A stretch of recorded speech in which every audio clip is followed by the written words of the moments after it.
Alright, this should be interesting. I left this simulation running while I uploaded the first video in my series. And there's been a few changes in the Swimbots during that time. You might notice this guy swims a little different than the old one. Rather efficient looking way of swimming. I don't see anybody there for him to find. Well, there's one. A single segment Swimbot. So that's the only choice he's got for a mate. And now he's off to find some food. Now, for those who haven't seen the first episode, what I did was I actually started out with a couple of well-adapted Swimbots, evolved overnight by Mrcheekymonkeyisback,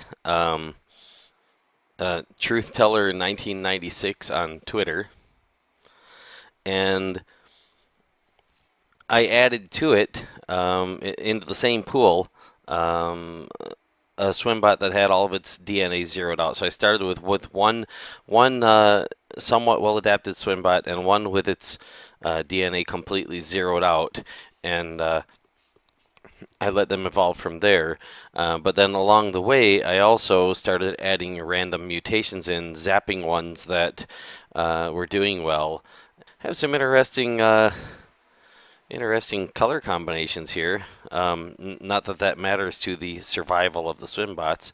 That little circle, for anybody that's wondering, the little circle around the Swimbot that's staying in the center, that just means that one's selected. I currently have it set to viewing the most voracious. If I move this up so you can see it, you'll be able to see the little label. I'm not sure if you can read it on the resolution I'm recording this at. I'm going to save this Swimbot. And I'm going to pause the time, and I'm going to switch over to this video and show you a little of the featured video for this episode. And you can see the Swimbots that he had last time that were red, well, they've evolved into blue and cyan and green for the most part. It's rather interesting. So I've got 4 Swimbots saved from this file, and I've renamed them.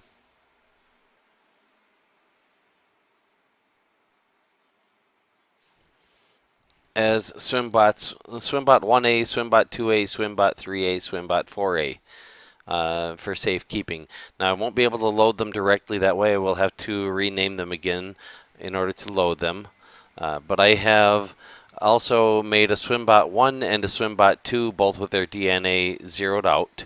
I simply copied one to the other. And I'm going to go to the featured video for this episode now.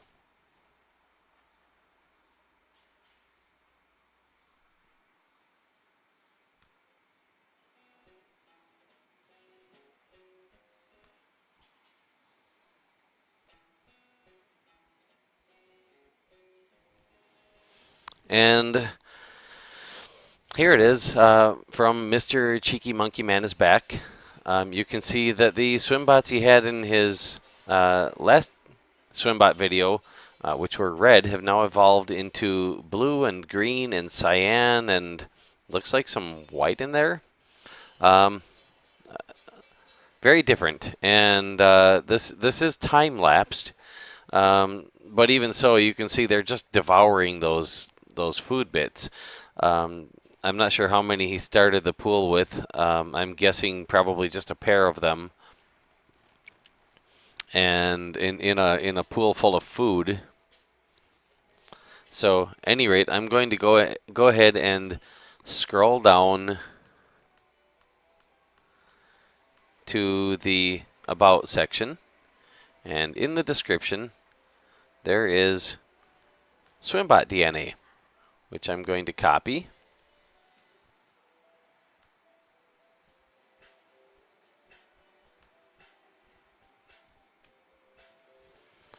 And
and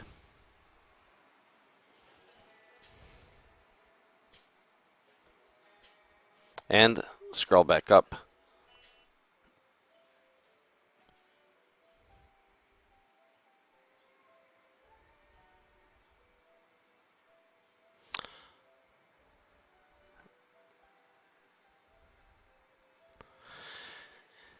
So, I hope you'll actually go to his video and watch it. It's an interesting video. I'm going to go ahead now to my folder where I have the GenePool files saved. Open up my Swimbot 2 in Notepad and replace the text inside with this. Save. Close that.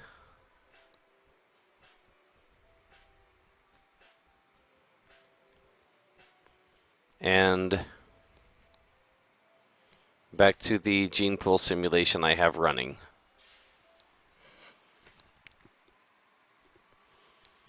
So, I'm going to zoom out just to give you a look at the variety that's in this pool I left evolve after the first episode was done. And if I check the population map, you can see it's been going up and down quite a bit, but pretty consistently staying at rather low population of food bits and Swimbots.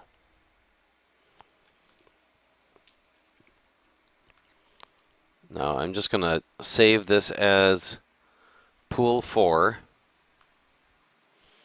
just in case I want to load it back up later for anything. And I'm going to go Pool Random, totally random. And this is what a totally random pool looks like. You can see there's basically just total randomness. What I'm going to do now is I'm going to freeze the time, stop time, and right in the middle of the pool here, more or less in the middle of the pool, I'm going to load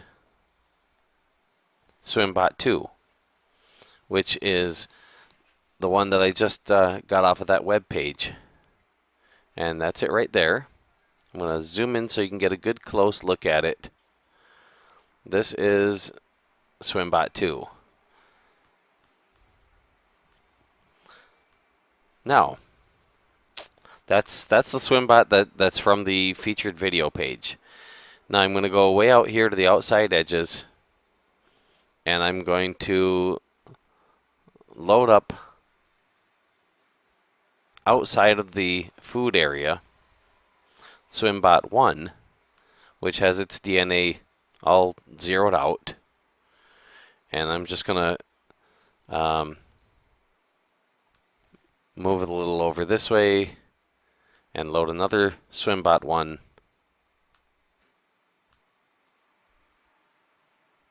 And another Swimbot 1.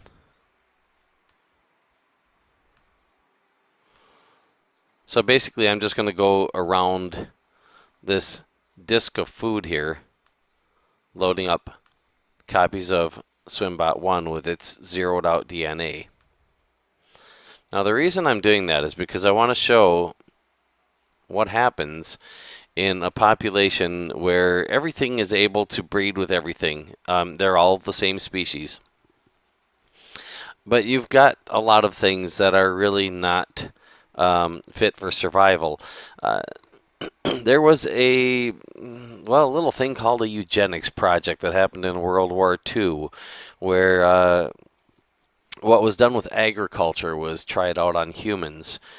And I want to demonstrate just why it wouldn't have worked, no matter how far they had carried it out. It was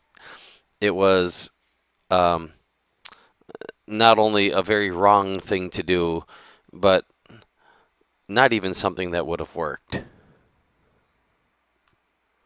And that is because no matter how much bad DNA, so to speak, you add into the gene pool, assuming, of course, that there was any bad DNA to be worried about, which obviously that's in question to start with. But no matter how much bad DNA you add into the gene pool, it doesn't reduce the ability of the good DNA to thrive. And so that's what I intend to show with this little demonstration. And at the same time, I'm going to give Mr. Cheeky Monkey Man is back's little Swimbot a chance to compete with some of its relatives from my own running of the simulation.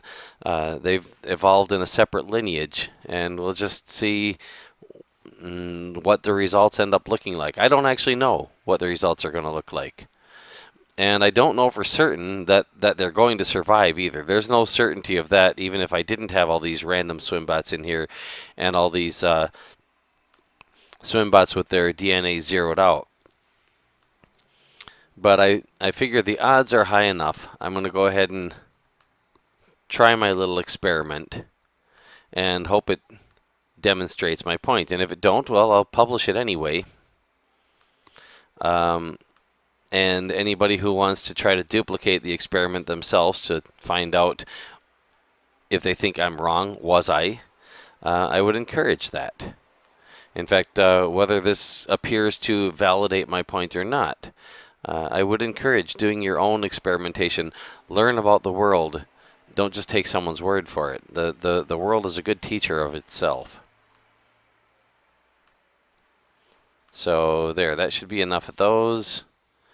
And now what I'm going to do is go back to the directory where I have the Swimbots, and I'm going to rename this as 2B, and rename this one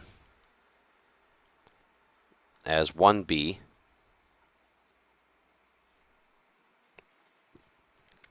Just waiting for my computer to respond. And then I'm going to take the 1A through 4A and remove the A off of their file name so that they can be loaded. There's 1A.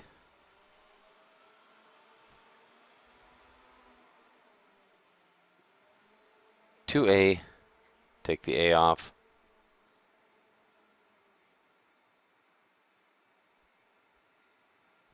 Three A.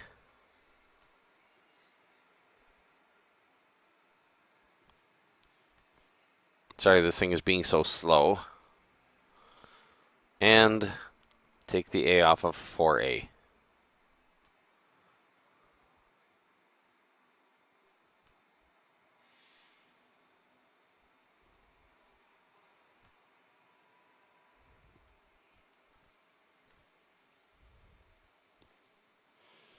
Now back in GenePool, I'm going to load these slightly out of the food area since I already know they're good swimmers and all these random guys are not. And also to give the one in the center a little bit of a head start. So Swimbot load 1. And I'm just going to grab that and move it a little farther away. Did I get it? Let me take a zoom in here and find out, did I grab a food bit or what happened? Yeah, I had grabbed a food bit. That's what happened. Okay, so there's number 1. I'll go over here and load up number 2. Let's see, Swimbot load 2. That's sort of a orangish brown color. And number 3 up here.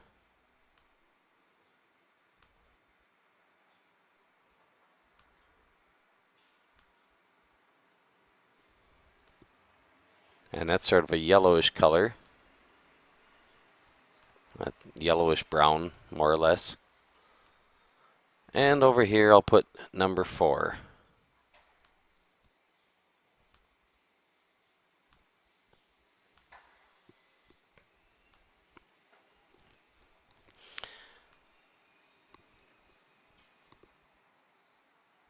And back to the center, where we can see our Swimbot from the featured video. And I'm going to go ahead and start time back up. Resume time.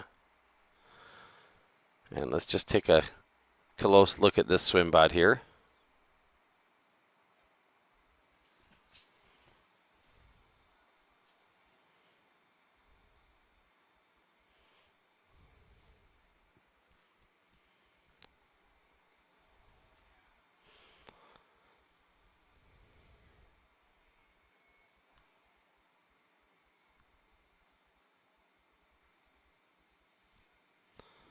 And it looks like it's trying to get to this Swimbot over here.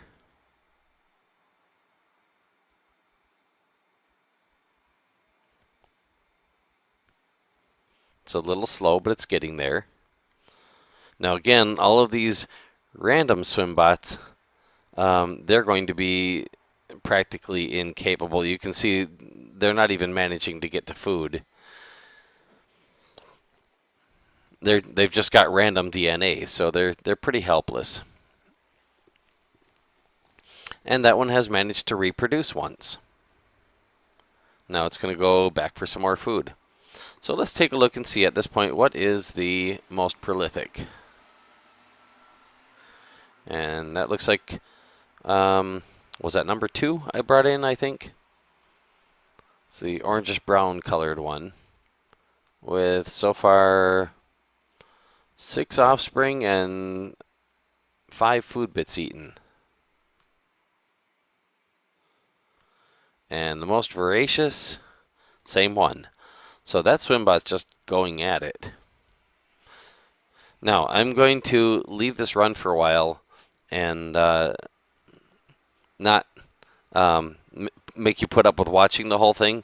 Obviously, if you want to watch an entire simulation like this, you can download the program and you can run your own simulation and watch the whole thing, or you can walk away and let it run while you're doing other things, or use your computer for something else while it runs in the background.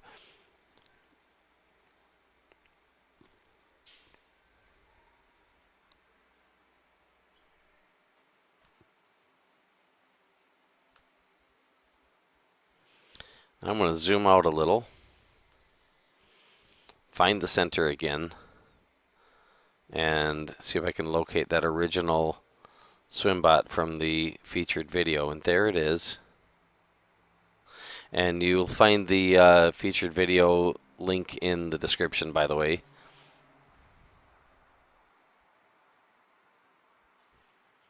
And let's see.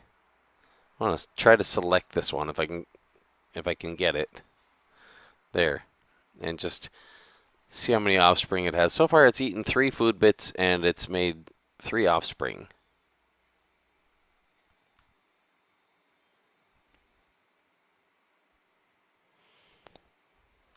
So, yeah, I'm just going to let this run for now. And talk to you later.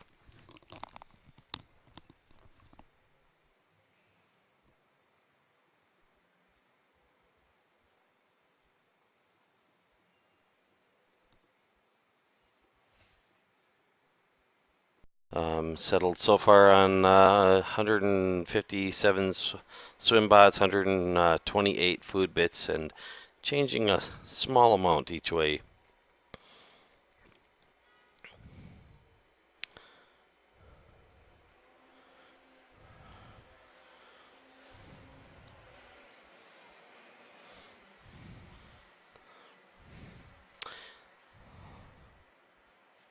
So at any rate, I'll leave that run and come back to it later.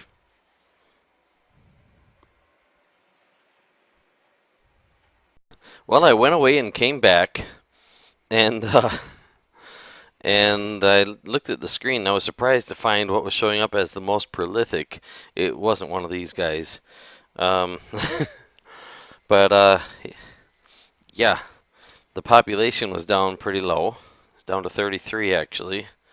It's at 39 now, so it's climbing back up. But somewhere over this way, maybe I can drag the screen over and show you. Yeah, I think that's the one that was showing as the most prolific. And it doesn't seem to be able to get much of anywhere on its own, but it had 2 offspring. Apparently that was the most anybody had.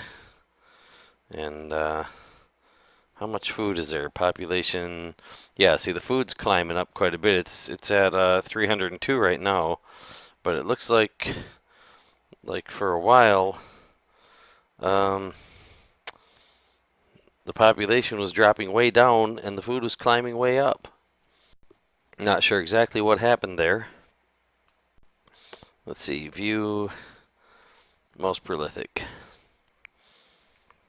So that's what we got right now. I'm going to zoom out, see the whole pool, just see how much food there is and where the food is at. That might have been the problem. Maybe the food was on one side and the Swimbots were on the other or something like that. I see most of the food is in the upper right corner right now.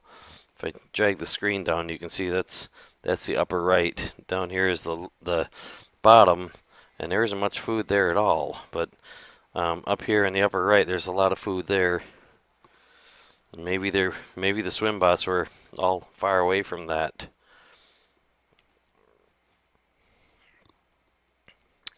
At any rate,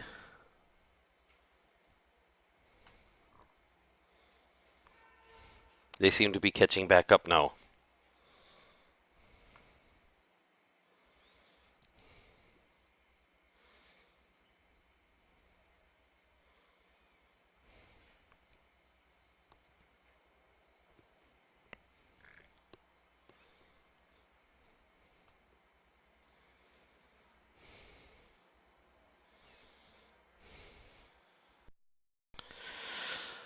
Okay, well, I've come back and checked on it again. I've went ahead and saved 4 Swimbots and then started the recording back up. And I'm going to go ahead and end the video and put these 4 Swimbots in the description. And again, I hope people will check out the featured video, and I hope you like my program.